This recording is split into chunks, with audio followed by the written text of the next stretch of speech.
Hello students, welcome again on Bright Academy's J&K Exam Preparation channel. My name is Gaurav and this is part 5 of Ratio and Proportion. तो इससे पहले 4 part cover हो चुके हैं and this is part 5 और इसमें हम काफ़ी अच्छे क्वेश्चन डिस्कस करने वाले हैं. तो चलिए शुरू करते हैं. Ratio proportion part 5. द पहला क्वेश्चन आपका होगा गिवन इन्वर्सली प्रोपोर्शनल. तो चलिए देखते हैं. पहले ना आपको ये समझना पड़ेगा इन्वर्सली प्रोपोर्शनल या फिर डायरेक्टली प्रोपोर्शनल वर्ड का मतलब क्या होता है. तो सबसे पहले आपके पास कुछ दो वर्ड्स हैं. The number one is directly proportional and inversely proportional. Directly और इन्वर्सली प्रोपोर्शनल का क्या मतलब होता है पहले हम ये समझेंगे. डायरेक्टली का मतलब ये हुआ कि अगर एक चीज बढ़ती है तो उसके साथ दूसरी चीज भी बढ़ेगी. तो जैसा कि आप जानते हो कि इक्वेशन जो होती है दो वेरिएबल्स के बीच में होती है. जैसे दो वेरिएबल्स आपके हो गए y और x. तो मैं ये कह रहा हूं कि अगर x बढ़ेगा तो y भी क्या करेगा, बढ़ जाएगा. ठीक है. तो इस तरह के रिलेशन को हम क्या बोलते हैं, डायरेक्टली प्रोपोर्शनल. और इसको रिप्रेजेंट कैसे किया जाता है, y is directly proportional to x. y is directly proportional to x. और इस प्रोपोर्शनैलिटी को साइन को हटाने के लिए आप लोग इक्वल लिखते हो, लेकिन प्रोपोर्शनैलिटी हटाने के बाद यहाँ पे k एज ए कांस्टेंट आ जाता है. तो यानी कि ये तो तरीका हुआ कि डायरेक्टली प्रोपोर्शनल के केस में इक्वेशन कैसे बनाते हैं. एंड दूसरा केस आपका हुआ इन्वर्सली प्रोपोर्शनल. और इन्वर्सली प्रोपोर्शनल में क्या मतलब होता है कि एक चीज बढ़ने के साथ दूसरी चीज कम होगी, यानी कि इन्वर्सली प्रोपोर्शनल बोला जाता है. अगर x की वैल्यू घटती है तो y की वैल्यू क्या करेगी, बढ़ेगी. सपोज जैसे कि एक आपने फॉर्मूला पढ़ा हुआ है एक्सपेंडिचर, प्राइस एंड कंजप्शन. जैसे आप ये जानते हो कि प्राइस और कंजप्शन क्या होंगे, डायरेक्टली होंगे या इनडायरेक्टली. जैसे मान लो कल की डेट में आपका जो फैमिली का खर्चा है एक्सपेंडिचर, जैसे हमने परसेंटेज पार्ट में डिस्कस करते हैं हम लोग कि अगर प्राइस आपका बढ़ता है, आज की डेट में अगर किसी चीज़ का प्राइस बढ़ जाता है तो आपको उसकी क्वांटिटी क्या मिलेगी, कम मिलेगी. जैसे पेट्रोल के प्राइसेस बढ़ जाएंगे तो आपको उसको वॉल्यूम क्या मिलेगा, कम लीटर्स मिलेंगे. तो यानी कि वो वाली चीज़ क्या होगी, इन्वर्सली प्रोपोर्शनल हो गई. तो मेरा बस इतना कहना है, examples there are lot of examples, but एक चीज घटती है तो दूसरी चीज बढ़ती है, एक चीज बढ़ती है तो दूसरी घटती है. ऐसे रिलेशन को क्या बोलते हैं, इन्वर्सली प्रोपोर्शनल रिलेशन. तो इसको रिप्रेजेंट करते हैं y inversely proportional to x. And proportionality के साइन को हटाने के लिए आप लोग इक्वल साइन लिखोगे with constant sign. And this is the way कि आप इन्वर्सली प्रोपोर्शनल के रिलेशन को बनाते हैं. उम्मीद करता हूं कि दोनों रिलेशंस आपको समझ में आए होंगे. तो चलिए बढ़ते हैं पहले क्वेश्चन की तरफ. रीड करते हैं. Given y is inversely proportional to square root of x. क्या है, इन्वर्सली प्रोपोर्शनल. तो यानी कि आपको अपॉन में लिखना पड़ेगा. y is inversely proportional to square root of x. क्या ये बात लिखनी सही होगी, y is inversely proportional to square root of x. सही लिख दिया. अब आपको पता है प्रोपोर्शनैलिटी का साइन हटाने के लिए बीच में क्या आता है, इक्वल टू. इक्वल टू लिख के आप एक k एज ए कांस्टेंट लिखते हो और बाकी सारी चीजें सेम लिखते हो. तो ये तो बन गया एक फॉर्मूला, यानी कि रिलेशन x और y के बीच में. तो आगे की बात पढ़ते हैं. आगे लिखा है when x equal to 36 y is 36. तो ये बोल रहे हैं कि जब x की वैल्यू 36 होगी y भी क्या होगा, 36. तो वहां से क्या होगा, आप k की वैल्यू निकाल पाओगे. देखते हैं ध्यान से. y को अगर आप 36 रखते हो तो आपको x को भी 36 रखना पड़ेगा. ये वाला 36 रूट में है. Let's do the calculation. ये 36 है equal to k upon root 36 की वैल्यू 6 आएगी. So k is equal to 36 into 6, that is 216. तो उम्मीद करता हूं कि आपको k की वैल्यू समझ में आ गई होगी. यहां पे कितनी है, 216 है. अगर k की वैल्यू निकाल ले तो यानी कि आप इस रिलेशन को मोर प्रिसाइजली लिख सकते हो, y is equal to 216 over root of x. बस इतना ही काम होता है इस रिलेशन को फॉर्म करना. कोई भी सवाल आता है इस तरह का, सबसे पहले आप क्या करेंगे, इक्वेशन बनाएंगे. उसके बाद एक पेयर ऑफ वैल्यूज दी होंगी आपको जिससे आप k की वैल्यू निकाल सकते हो. अगर k की वैल्यू आती है तो दोबारा k की वैल्यू यहां रख के आप क्या बना लोगे, एक इक्वेशन. जब इक्वेशन बन जाएगी तो फिर जो भी सवाल में आपका पूछा गया होगा वो हम निकाल सकते हैं. जैसे आगे आप पढ़ोगे what is the value of x when y is 54. आपको x निकालना है जब y की वैल्यू क्या हो, 54 बन जाए. तो चलिए देखते हैं इसको. आपने इस फॉर्मूले में as it is values put करनी है. y इज 54, यहां पे है 216 और यहां पे क्या है, रूट x. अब आमने सामने हम कटिंग कर सकते हैं। 6 के टेबल पे क्या होगा, यहाँ पे 6 9 ज़ा 54 एंड 6 इंटू 36 इज 216, 9 4 ज़ा 36। तो अब अगर क्रॉस मल्टीप्लाई करते हैं तो 4 इंटू 1 4 बचेगा, root x into 1 root x होगा। अभी भी x की वैल्यू नहीं आई है, कैसे आएगी, स्क्वायरिंग बोथ साइड। अगर आप स्क्वायरिंग बोथ साइड्स करते हो, 4 का स्क्वायर 16, रूट एक्स का x, so this is your answer. तो बस आपको रिलेशन बनाना आना चाहिए। किसी भी सवाल में प्रोपोर्शनैलिटी के क्वेश्चन आ जाए, आपको इक्वेशन के हिसाब से एक रिलेशन बनाना है, के की वैल्यू निकालनी है किसी वैल्यूज के थ्रू, एंड उसके बाद क्वेश्चन करना काफी आसान है। चलिए ऐसे ही एक और क्वेश्चन को ट्राई करके देखेंगे जिसमें प्रोपोर्शनैलिटी जैसे ही चीजें कुछ गिवन होंगी। Let's move to the next question. This one, a is inversely proportional to cube of b। Inversely again यहां पे क्या है, इनवर्सली प्रोपोर्शनल है। a is inversely proportional to cube of b। तो आप कहोगे सर यहां पे प्रोपोर्शनैलिटी का साइन हटा के हमें k लिखना चाहिए, तो आप ये काम साथ साथ भी कर सकते हो। प्रोपोर्शनैलिटी को आप लिखो ही मत, आप डायरेक्ट ही इक्वल टू डाल के k लिख सकते हो, एज योर विश। अब ये बोलते हैं कि अगर a की वैल्यू 3 है तो b कितना होगा, 2 होगा। अगर a की वैल्यू 3 है b 2 होगा। a को हम 3 रख देते हैं और b को हम 2 रख देंगे, जिससे क्या होगा, k की वैल्यू आएगी। सो 2 का क्यूब 8 एंड ये 8 अदर मल्टीप्लाई होगा तो k की वैल्यू कितनी बन जाएगी, k की वैल्यू भाई 24 बन जाएगी। ठीक है, अब k की वैल्यू अगर 24 आ गई तो हम रिलेशन पर पहुंच चुके हैं कि a equal to 24 by b cube. मेरे ख्याल यहां तक सबको ये बात समझ में आ रही होगी। अब लास्ट में आपको करना है क्या है, b की वैल्यू निकालनी है। इफ, ध्यान से पढ़ना है, if a is equal to 8/9, अगर a की वैल्यू 8/9 है तो आपको उस वक्त b की वैल्यू निकालनी है। तो चलिए देखते हैं, a को आप 8/9 रख दो यहाँ पे। अगर a को 8/9 रखेंगे तो यहाँ पे 24 है और नीचे b क्यूब है। सो थोड़ी सी कैलकुलेशन के बाद आपको वैल्यू मिल जाएगी, 8 3 24, cross multiply this calculation, b cube into 1 b cube बनेगा और 9 इंटू 3 27 बनेगा। 27 किसका क्यूब होगा, बिल्कुल सही 3 का क्यूब हो जाएगा। सो b की वैल्यू कितनी आ गई आपकी, 3 आ गई। तो यही 3 आपका क्या कहलाया जाएगा, आंसर। ठीक है, इसको कॉपी कर लेंगे, अच्छे से इसको समझ लेंगे। प्रोपोर्शनैलिटी का क्वेश्चन कभी भी किसी भी एग्जाम में आपको बेसिक लेवल पे दिख जाए, अच्छे लेवल पे दिख जाए, तो करने का तरीका आपका यही रहता है।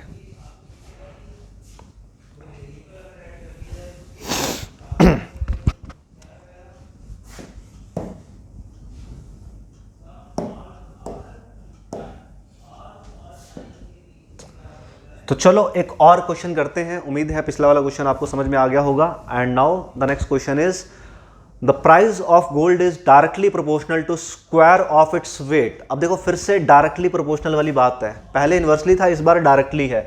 Square of its wait, okay. ये कह रहे हैं कि सर यहां पे प्राइस जो है वो क्या है, डायरेक्टली प्रोपोर्शनल किसके, वेट के स्क्वायर के बराबर।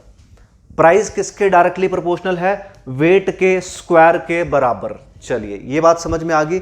अच्छा, प्रोपोर्शनैलिटी ये भी कहती है, एक बात समझना मेरी, प्रोपोर्शनैलिटी ये भी कहती है, सपोज कोई क्वांटिटी है ए, उसकी वैल्यू है 3:4।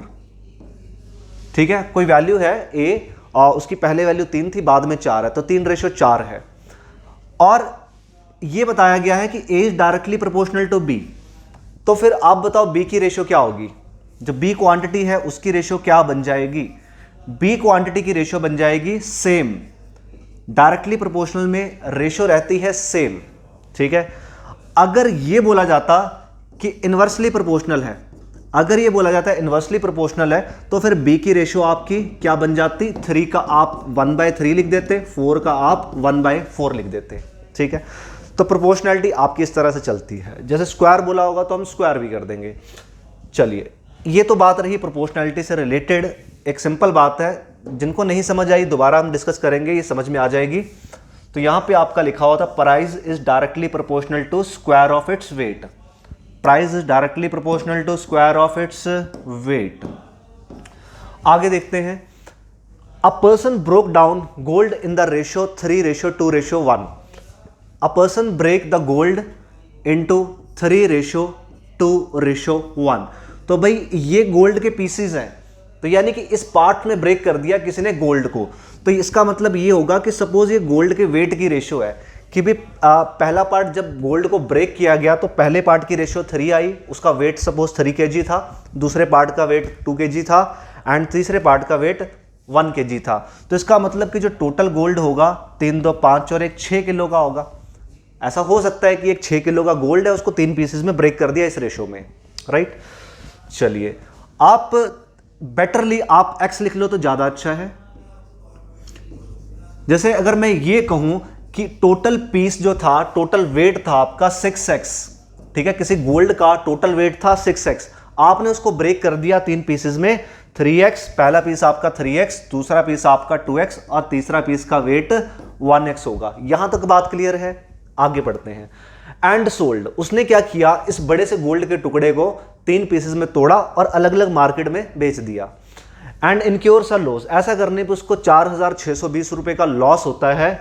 तो आप बताइए इनिशियल प्राइस गोल्ड का क्या था. देखो इनिशियल वेट आपका क्या था 6x, ठीक है, इनिशियल वेट आपका क्या था 6x, ओके.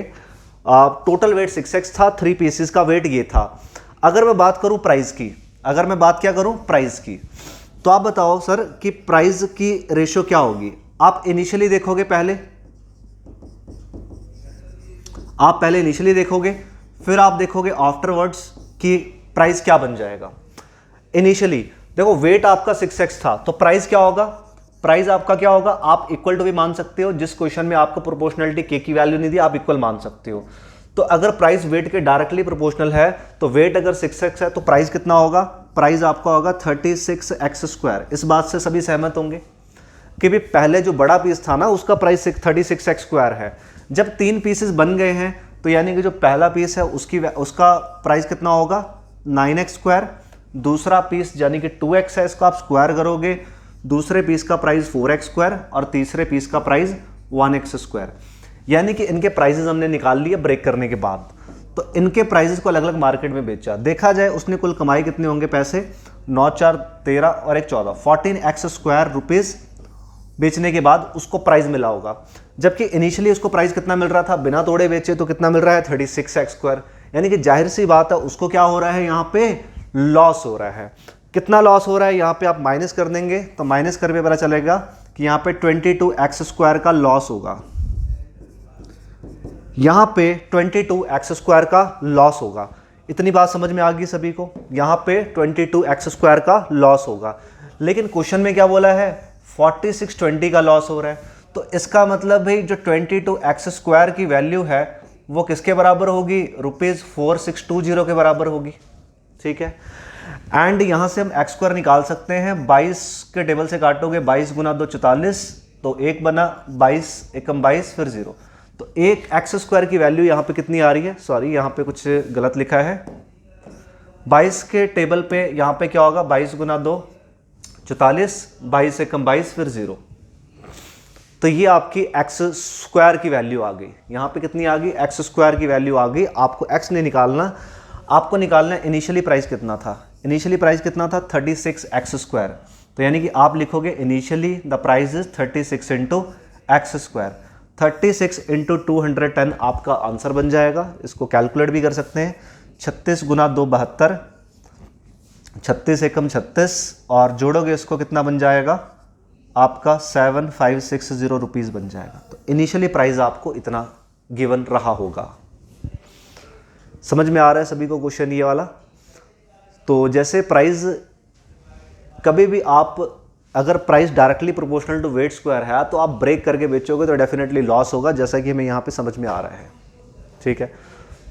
तो लॉस क्या होगा, आप इनिशियली प्राइस देख लोगे या फाइनली प्राइस देखोगे, आप दोनों को माइनस करके जो भी वैल्यू दी है उसके साथ इक्वेट करोगे, वहाँ पे आएगी. उसके बाद वेरिएबल की वैल्यू, वेरिएबल को लास्ट में पुट करने से आपको फाइनल आंसर भी मिल जाएगा,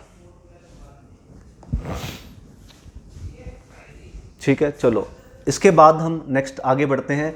तो हमने 3 तरह के सवाल डिस्कस किए प्रोपोर्शनैलिटी से रिलेटेड. कुछ सवालों में इन्वर्सली प्रोपोर्शनल गिवन था, कुछ में डायरेक्टली प्रोपोर्शनल है. अब यहाँ पे क्या है, there is some money divided into some parts.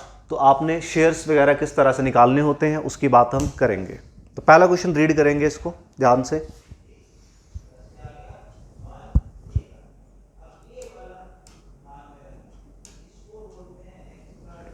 So the question number 1 is, if the sum of rupees 1180 is divided among A, B, C such that 2 times share of A, 5 times share of B and 7 times share of C are equal। कोई बहुत बड़ी बात नहीं है, ऐसी कुछ चीज़ें हम पहले भी डिस्कस कर चुके हैं।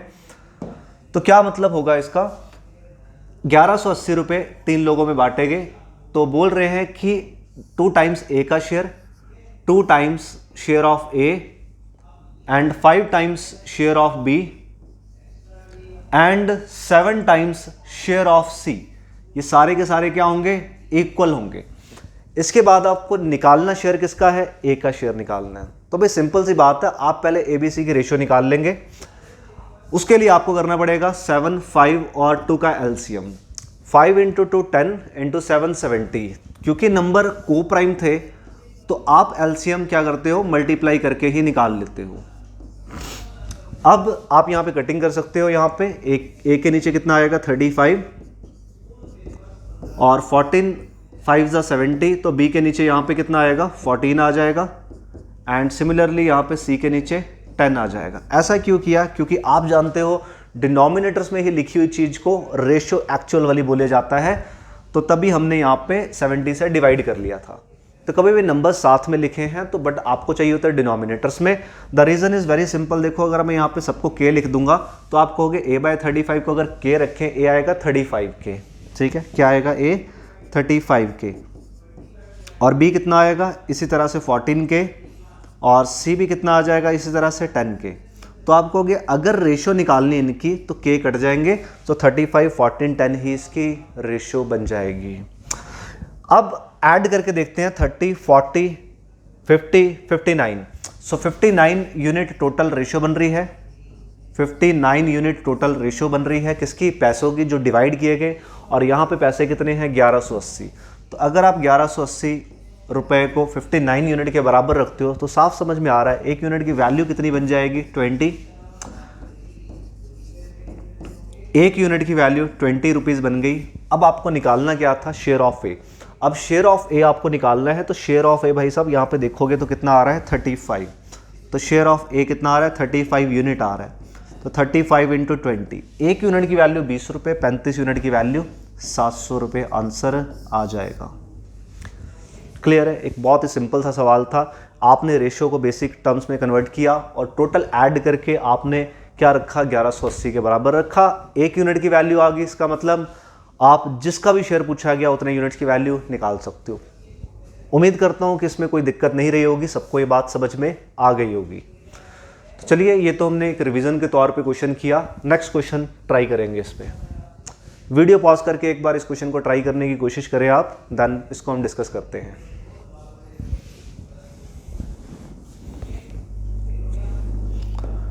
तो अभी भी यहाँ पे देखते हैं, अभी भी यहाँ पे डिवीजन की जा रही है कुछ इस तरह से। A certain sum is divided among A B and C in such a way that A gets, देखो पहले ए का शेयर बताया गया, फिर बी का और फिर सी का। ए का शेयर क्या है, ठीक है, ध्यान से लिखते हैं। A share is such that A gets ₹221 more than 1/6 of the sum, okay. B gets 40 less than 2/5 of the sum and C gets ₹300। तो देखो जो ABC की वैल्यूज हैं वो कंपेयर की गई किससे, सम से, और लास्ट में पूछा है फाइंड द सम इन्वेस्टेड। तो कितना सम इन्वेस्ट किया गया था, ठीक है। तो हमें सम नहीं पता कितना इन्वेस्ट किया था, तो भाई आप क्या करो ना, आप सम को ही लेट कर लो x, let sum invested is x, कि हमने ये मान लिया कि x आपने इन्वेस्ट कर दिया सम, ओके। तो फिर देखते हैं a का, ठीक है। ए का शेयर क्या होगा 221 more than 1/6 of sum, okay. देखो ऐसे ही बनेगा 1/6 ऑफ सम, 1/6 ऑफ सम आ गया, तो उसमें आपने 221 मोर करना है। मोर का मतलब आपने 221 जोड़ना है, तो आपके पास आ जाएगा ए का शेयर। इसी तरह से आप बी की टर्म्स पे ध्यान दोगे तो B gets ₹40 more than 2/5 of sum. तो यहां पे आप पहले देखोगे 2/5 ऑफ सम, तो 2/5 ऑफ सम आपका इतना बन गया 2/5 इंटू एक्स, और उसमें 40 लेस है, सॉरी यहाँ पे 40 क्या बोला गया, लेस बोला गया है। तो लेस का मतलब बस घटा दोगे आप, लेस का मतलब क्या हो जाएगा, आप माइनस कर दोगे सिंपली। तो ये बी का शेयर आ गया। एंड इसी तरह से सी का शेयर भी आपको बताया गया है। सी का share in simple terms that is 300 बोला है। तो अब अगर एबीसी के तीनों के शेयर आ गए हैं तो एक बात आप अच्छे से जानते हो, जो टोटल सम है वो एबीसी में डिवाइड किया गया था, तो यानी कि सारी वैल्यूज को ऐड करके किसके बराबर रखेंगे, एक्स के इक्वल। तो एबीसी का जो टोटल शेयर है वो एक्स है, ए की वैल्यू x/6 प्लस 221। बी का शेयर 2/5x माइनस 40 और सी का शेयर कितना आ गया है, 300 आ गया है। तो इन तीन वैल्यूज को जोड़कर आप क्या लिखोगे, x के इक्वल लिखोगे। तो अब x की वैल्यूज को अलग से रख लेते हैं, जैसे x/6 प्लस 2/5 ऑफ x, और ये वाला x भी इधर ले आते हैं माइनस x। जो भी बचा है बाकी राइट साइड ले जाते हैं। यहाँ पे एक बचा 300 प्लस 221 कितना बन गया, 521, 521 बचा, उधर जाके माइनस का हो गया, और ये -40 था उधर जाके प्लस का हो गया। तो प्लस माइनस माइनस होगा, 521 में से 40 गए, कितना बच जाएगा आपका 481। ठीक है, माइनस का बनेगा। लेकिन अब यहाँ पे भी आप एलसीएम ले सकते हो, 6 और 5 का एलसीएम 30 बनना चाहिए। यहाँ पे 5x यहाँ पे 6 से मल्टीप्लाई होगा, यानी कि 6 × 2 12x माइनस यहाँ पे 30x हो जाएगा।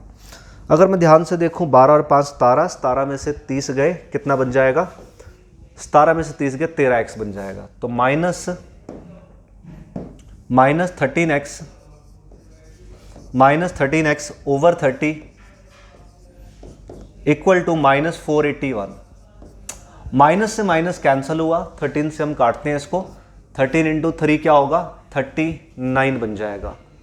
ठीक है, 13 × 3 क्या बन जाएगा, 39 बन जाएगा। और माइनस करेंगे कितना बन जाएगा यहाँ पे 9 और 1, यानी कि 13 7 91। तो अब आपका यहाँ पे 37 आ गया। तो बस कुछ नहीं, थोड़ी सी कैलकुलेशन करने के बाद आपको ये पता चला x की वैल्यू क्या होगी, 37 × 30। तो ये आपकी x की वैल्यू आई है। तो आपको बस यही निकालना था, टोटल सम इन्वेस्टेड, यानी कि x की ही वैल्यू निकालनी थी। तो कितना आ जाएगा यहाँ पे 37 × 3। अच्छा कैसे करोगे, बड़ी सिंपल सी बात है, 120 में से आप कितना घटाओगे, 9 घटाओगे, 1110। So this is the final answer जो कि आपको निकालना था। ठीक है, चलिए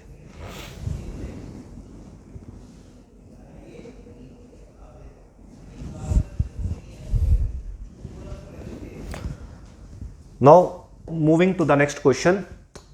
₹600 is divided among A, B and C such that ₹40 more than 2/5 of A share, ₹20 more than 2/5 of B's share and ₹10 more than 9/17 of C share are all equal.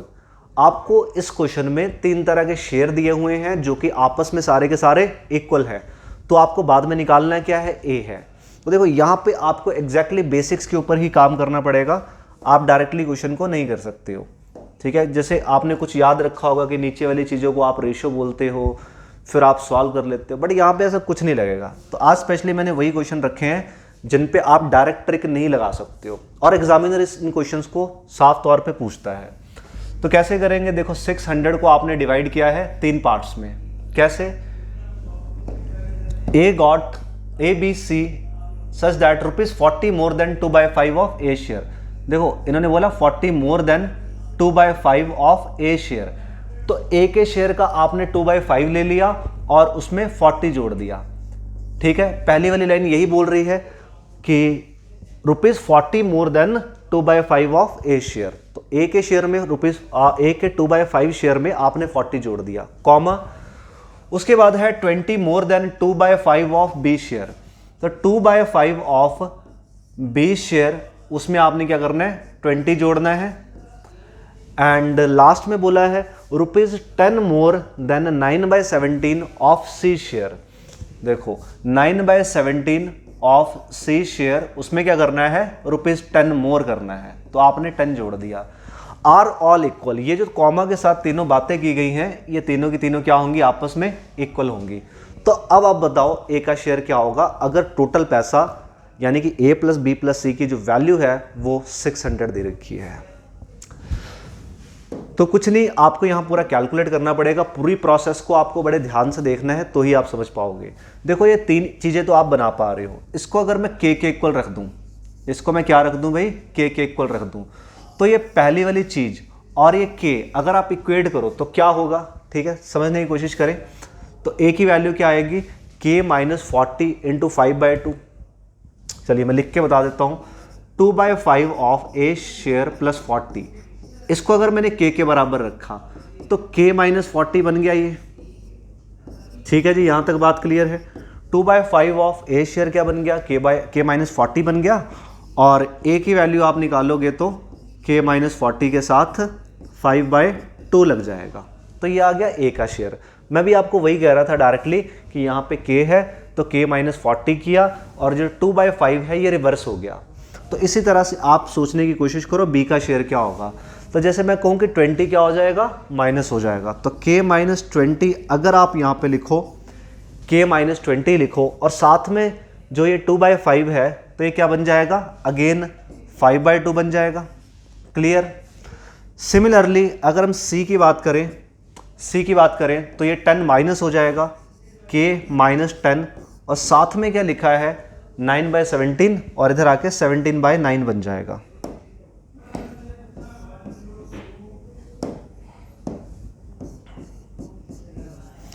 तो ये आपके ABC के तीनों के शेयर आ गए हैं, ठीक है जी, क्लियर है, ये ABC के आपके शेयर आ गए हैं। अब आपने तीनों को जोड़ना है और 600 के बराबर रखना है। तो यही तो बात है, इस क्वेश्चन में थोड़ा सा टाइम लगता है, तो लेकिन अगर आप थोड़ा स्मार्ट तरीके से कैलकुलेशंस को करते हो तो आपको ज़्यादा टाइम नहीं लगेगा, ठीक है। अब देखो मैं इसको स्मार्ट तरीके से थोड़ा सॉल्व करना चाहता हूँ। अगर सबके डिनोमिनेटर में यहाँ पे देखो 2 आ रहा है और यहाँ पे 9 आ रहा है, तो मैं ये सोच रहा हूँ यार क्यों ना डिनोमिनेटर सबका सेम होना चाहिए। तो अगर मैं यहाँ पे क्या करूँ, 9 से मल्टीप्लाई कर दूँ ऊपर,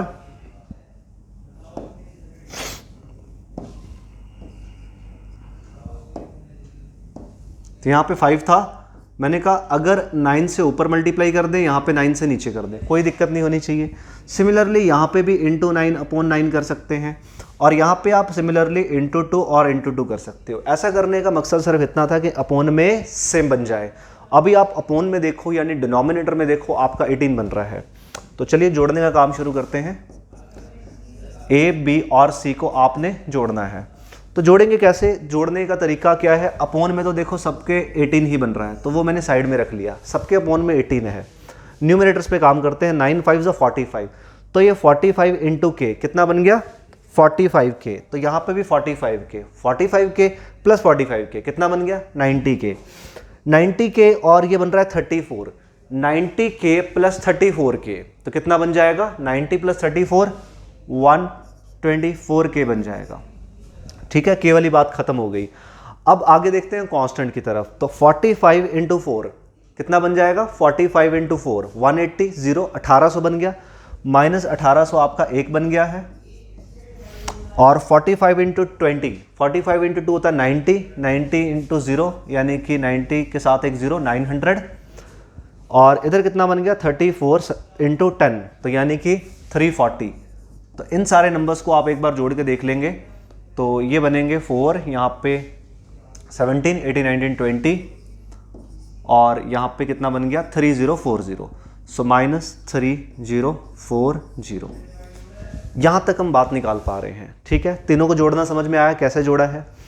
अब अगर आपने तीनों को जोड़ लिया है भाई, तो आप क्या करोगे, इनको ऐड कर दोगे। तो इनको बस हमने क्या करना है, ऐड करना है। तो अगर हम इसको ऐड कर दें और किसके बराबर रखना है 600, ऐड करके 600 के बराबर रखना है, ऐड हमने कर दिया 600 रख दिया। तो सबसे पहले ये 18 उधर जाएगा, 18 इंटू 600, 18 इंटू 600 कितना बन जाएगा 10800, और ये 124k माइनस 3040 बन जाएगा, और 124k की वैल्यू जो है वो बनेगी 10800 प्लस 3040। इनको भी हम सॉल्व कर लेते हैं। तो 124k कुछ इस वैल्यू के बराबर आया जो कि है 13840। तो बस आपको डिवाइड करना है, ठीक है, आपको डिवाइड करना है। एक बार हम डिवाइड करेंगे, इधर वाली चीज़ को एक बार मिटा देते हैं।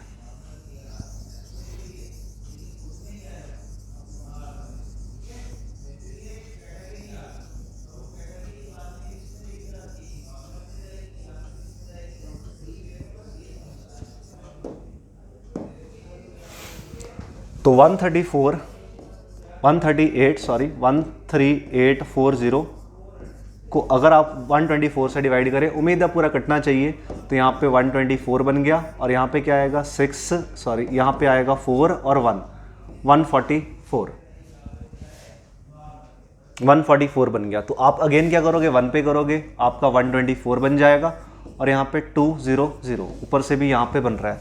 तो 200 कैंसिल तो नहीं हो रहा है यहाँ पे, बट हम x की वैल्यू निकाल लेते हैं। ठीक है, ज़रूरी नहीं है कि हर बार कैंसिल होना चाहिए था, बट यहाँ पे नहीं हो रहा है तो कोई बात नहीं। यहाँ पे आप क्या कर सकते हो, आप सिंपली लिख दो। ठीक है, फाइनल आंसर हम देख लेंगे। k की वैल्यू यहाँ पे कितनी आ गई है, 13840 डिवाइडेड बाय 124, ये k की वैल्यू आ गई है। अब ये स्टेप में आप k की वैल्यू निकाल लेते हो। अगर k की वैल्यू निकाल लेते हो, आपको क्या निकालना है, शेयर ऑफ a। तो a का शेयर आप देखोगे, a का शेयर क्या है, 5/2 k - 40, 5/2 फिर k - 40, यानी कि 13840 डिवाइडेड बाय 124 - 40।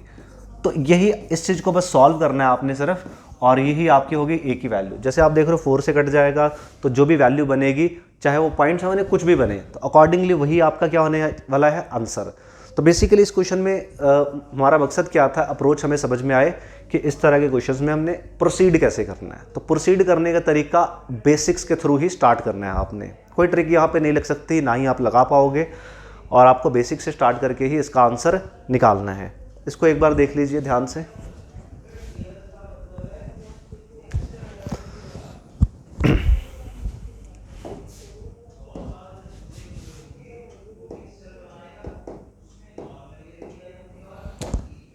तो आज हमने रेशियो प्रोपोर्शन में कुछ इन्वर्सली एंड डायरेक्टली प्रोपोर्शनल से रिलेटेड कुछ क्वेश्चंस किए थे।